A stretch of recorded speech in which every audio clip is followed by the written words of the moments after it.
안녕하세요. 아직도 테레비트입니다. 지난 시간에 이어서 로우 프로파일 키보드 이야기입니다. 카일촉 V1으로 키보드를 만들어 봤어요. 여러분들께서 이 스위치를 이용하여 키보드를 설계하실 때 참고하시면 좋을 것 같아서 기존 체리 MX 계열 키보드와의 차이점 및 이런저런 부분들을 말씀드리려고 합니다. 예전에 제가 5부작으로 그 텐키리스 하우징 설계 영상을 올리면서 말씀드린 부분이었는데, 우리 키 스페이싱이라고 하죠. 이 체리 MX 계열은 이런 한 칸짜리 키캡이 차지하는 공간의 크기 혹은 이 키와 키 사이의 거리라고 불리우는 키 스페이싱이 4분의 3인치 곱하기 4분의 3인치였습니다. 미리로 얘기하자면 19.05mm 곱하기 19.05mm, 이렇죠. 이게 카일촉 V1은 좀 다릅니다. 더 좁아요.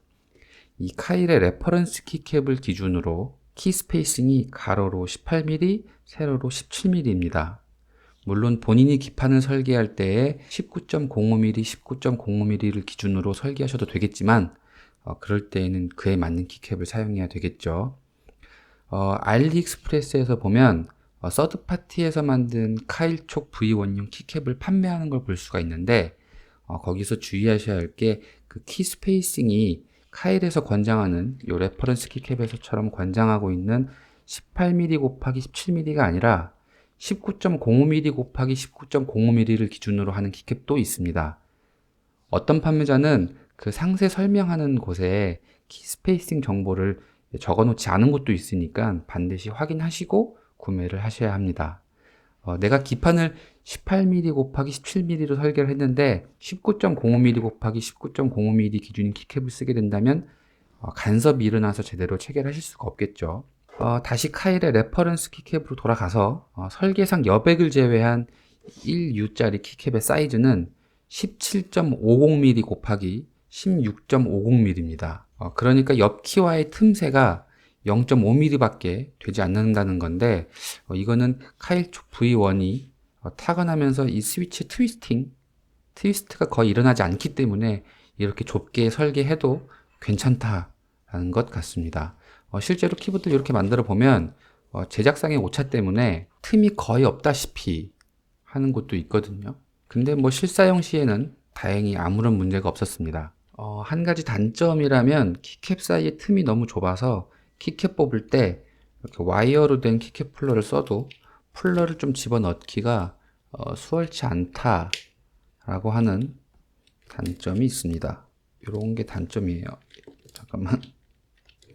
다른 키를 좀 누르면서 이렇게 넣어서 뽑으면 이렇게 뽑히는 뭐 이런 식입니다. 레퍼런스 키캡의 레이아웃이 특이합니다. 이 레퍼런스 키캡이 참 아쉬운 게 이 키 사이즈가 1U, 1.2U, 1.5U, 2U짜리가 있고요. 2.5U, 5.6U짜리 스페이스바, 이렇게 나뉘어져 있다는 것입니다. 키보드 배열에 조금 관심이 있으신 분들은 듣자마자 1.25U, 1.75U, 2.25U, 2.75U가 없네. 또 2.5U짜리는 뭐지? 스페이스바가 6.25U나 7U가 아니라 5.6U라고? 등등의 이제 질문이 바로 떠오르시겠죠, 그죠? 이 웃긴 게 엔터키도 2.25U가 아니라 거기에서 0.25U를 줄여가지고 2U짜리고요. 그 떼어놓은 그 0.25U 있죠? 그거를 캡스락 쪽에다 갖다 붙여가지고 캡스락이 1.75U가 아니라 2U로 나옵니다. 이 엔터랑 캡스락을 둘 다 2U로 통일을 시킨 거예요. 뿐만 아니라 우리가 보통 알고 있는 우십은 2.75U, 좌십은 2.25U잖아요. 근데 여기서는 양쪽 쉬프트가 모두 다 2.5U짜리입니다. 이게 어디에서 문제가 되냐면, 첫 번째로 일단 하단열이 아주 장관입니다. 컨트롤 키는 특이하게 양쪽 컨트롤 키 둘 다 1.2U 짜리밖에 안 나오고요. 그리고 다른 모디열은 1.5U나 뭐 1U 뭐 이런 식입니다. 하단열에서. 이게 정수로 떨어져야 하니까 스페이스바는 이제 5.6U가 된 거고요.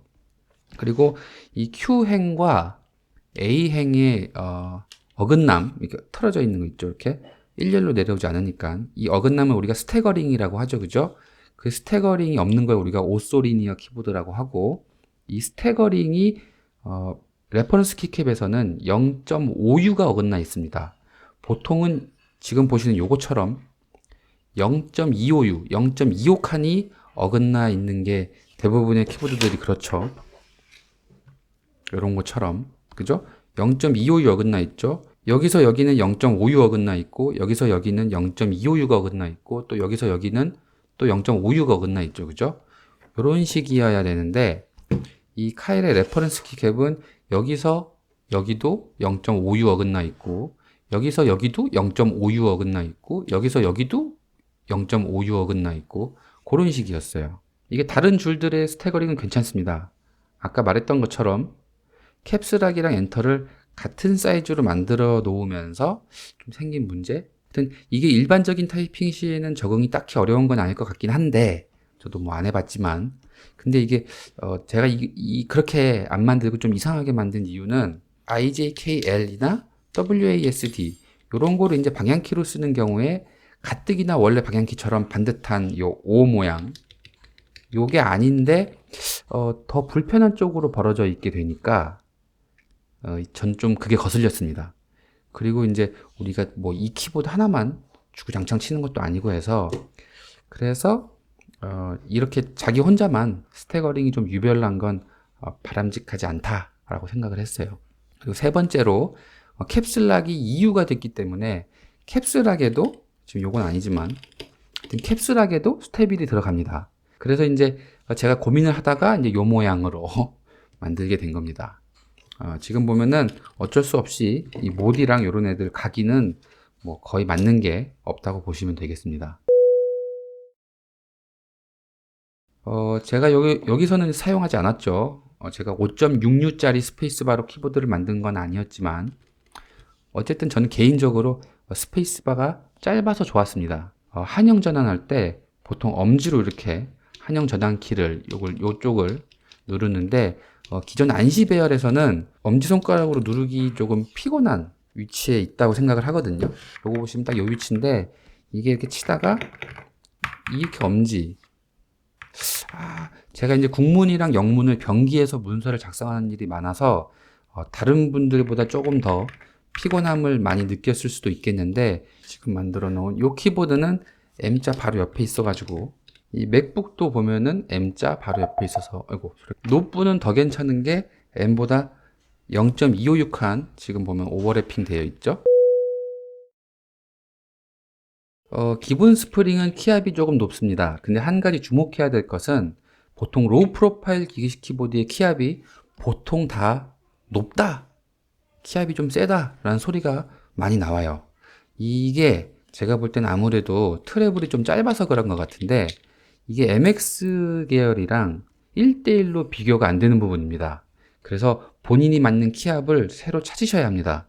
이 카일촉 V1에서는 제가 30g이나 25g까지 내려야 손이 편하더라고요. 서드파티인 스프릿 디자인에서 다양한 키압의 스프링을 고르실 수가 있다는 게 최고죠.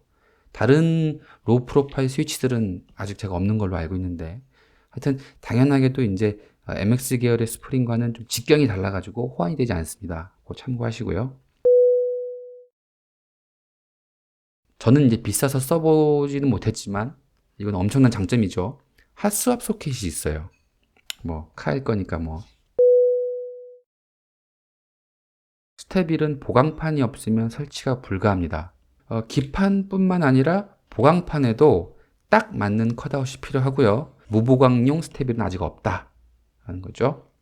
그리고 요게 스테빌의 스템 위치가 스위치의 스템이랑 나란하지 않아 가지고 키캡을 180도 돌려서 체결하실 수가 없습니다.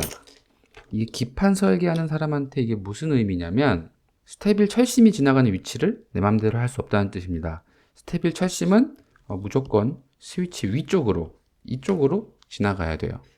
이렇게 지나가게 스테빌을 뒤집을 수가 없다는 거죠. 그죠?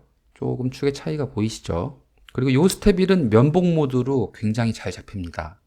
원래 이 면봉 모드가 기존 체리식 스테빌에서도 오히려 철심이 가늘고 유격이 커가지고 소위 이제 우리가 말하는 후진 스테빌일수록 면봉 모드 요걸로 굉장히 잘 잡히거든요. 요것도 마찬가지입니다.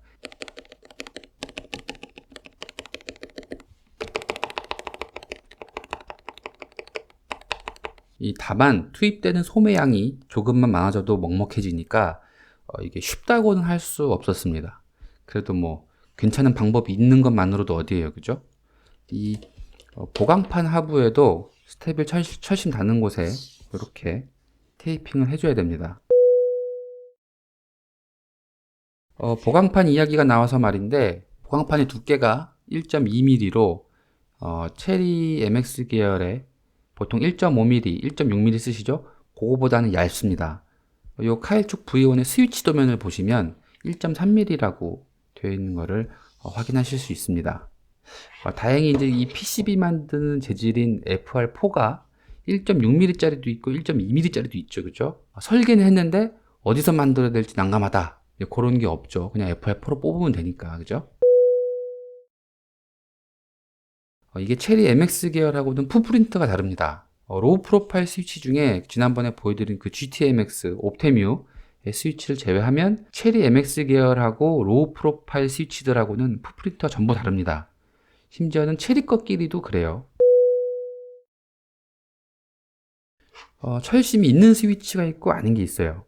이 리니어 스위치는 그 안에 무슨 호치키스 심처럼 디귿자 모양으로 스테빌라이징 역할을 하는 철심이 있습니다. 이걸 빼면요, 길다란 키에 가장자리를 칠 때 확실히 좀 더 뻑뻑합니다. 근데 뭐 실사용에서는 그렇게 크게 체감되는 부분은 아니기도 하고, 그리고 이거는 뭐 각 잡고 앉아가지고 조심스럽게 눌러봐야 그 차이를 알 수 있을 정도예요. 희한하게도 제가 18년도에 구매한 초기 샘플은 철심을 빼지 않아도 찰찰거리는 게 적어서 다 넣고 조립을 했었는데 22년에 알리에서 제가 추가로 스위치를 구매를 했었거든요. 좀 부족해가지고 그때 새로 구매한 건 좀 엄청 찰찰거리더라고요. 뭐 그냥 결론적으로 현 시점에서는 그냥 다 빼시면 될 것 같아요. 클리키 스위치의 내부 틱 스프링을 제거하면 리니어가 되는 스위치들이 카일 스위치 중에서 그런 게 몇몇 있었죠. 이미 뭐 광축도 그렇고, 그죠? 근데 카일축 V1에서는 하지 않으시는 걸 추천합니다. 그거 하게 되면 속이 텅텅 비어있는 소리가 나가지고 마음에 안 드실 거예요.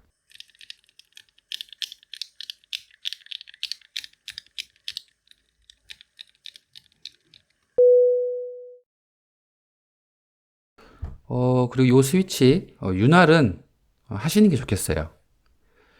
윤활은 제가 어디를 해야 될지 잘 몰라가지고 그냥 스템 밑바닥 전체가 단순하게 생겼거든요.